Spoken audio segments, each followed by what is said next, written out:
तिहिड़ी block अंतर्गत पालियाबिंधा पंचायत रे थिबा बिरंची नारायण मध्य इंग्राजी विद्यालय क्रीड़ा उत्सव बहु आडंबर सहकारे पालित हो जायछि। एही उत्सव रे मुख्य अतिथि भावे जोग देथिले श्रीमती मंजुलता बानर्जी। सम्मानीय अतिथि भावे जोग देथिले दीप्तिकांत पंडा।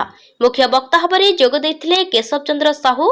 अन्यतम आकर्षण थिले पूर्वतन सीआरसी संतोष पाणिग्राही।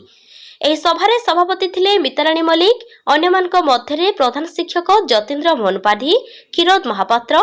मंच परिचालना निमंते साहाय्य करथिले दिनरंजन पाढ़ी। छात्र छात्री माने वंदे उत्कल जननी संगीत परिवेषण करथिले। नृत्य परिवेषण करथिले विद्यालयर छात्री माने। पूर्वतन सीआरसी संतोष कुमार पाणिग्राही को स्वागत करछि हम चैनल माध्यम। आज्ञा ये स्कूल सहित एते दिन सहित आपन जो संपर्क अछि से संपर्क अनुभूति संपर्क हमको संक्षिप्त मु संतोष कुमार पाणिग्राही जे पालिया क्लस्टर रो पूर्वतन सीआरसीसी ये जो बीएनएम स्कूल टी को मु आम क्लस्टर स्कूल भाव में परिगणित करी। यही क्लस्टर स्कूल विभिन्न प्रकार कार्यक्रम अनुष्ठित हुए। सुरभि कार्यक्रम, सुजन कार्यक्रम, एमती बहुत किसी कार्यक्रम करा जाए। यही स्कूल पारिपार्श्विक अवस्था वातावरण बहुत भल एवं स्टाफ माने बहुत निर्भीक और निष्ठापर भाव में काम करती। पिला माने मध्य भल भाव में पाठ पढ़ती, श्रृंखला संस्कार सहित पिला माने पाठ पढ़ती। तेणु सीआरसी भाव में दीर्घ 5 वर्षर अभिज्ञता अनुसार मुझे जानी पालियाबिंधा पंचायत जो 8टी विद्यालय रही 8टी विद्यालय विभिन्न प्रकार उन्नतिमूलक कार्य होती एवं पिला माने स्कॉलरशिप पाई एवं बहुत कार्यक्रम जिला स्तर को मनोनीत होती। तेणु मु सीआरसी भाव में कार्य करुली तसहित बीएलओ सुपरवाइजर भाव में कार्य करुच्ची एवं एठी जो जोश मेडिकल टीम अच्छी से सदस्य अच्छी।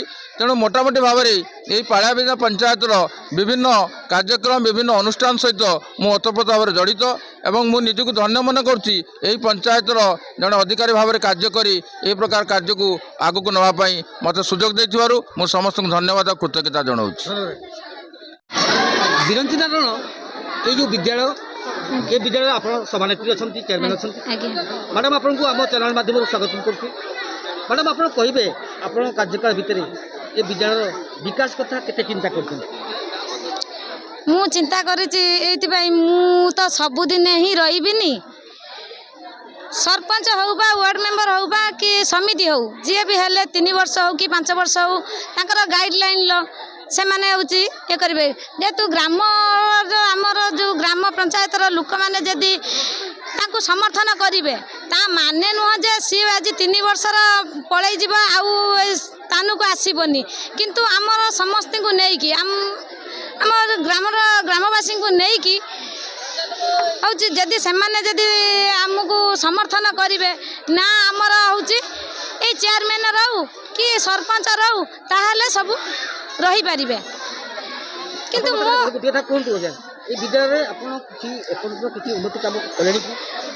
मु विद्यालय तो उन्नति करने चेष्टा करुच्ची हेले भी मु जोगाजोग पाई पारुनी कहार पेलना भी पाई पारुनी किंतु ना सरपंच ना आम वार्ड मेंबर ना समिति क्या भी मु कौन सी भाव में पेलना पाई पाइले मु आगु को बढ़िया बहुत चेष्टा करुच्ची किंतु मु बढ़ी पारुनी किंतु तांकटू जेतु हेले से माने होची आम उपरे अच्छी तांको देकी आमे ही बढ़ू किंतु सेमानकर ठारू मु कौनसी पेलना पाई पारुनी किंतु सेतिबाई मोर बहुत मन दुखित भी जो चेष्टा कले भी आमे करि पारुनी।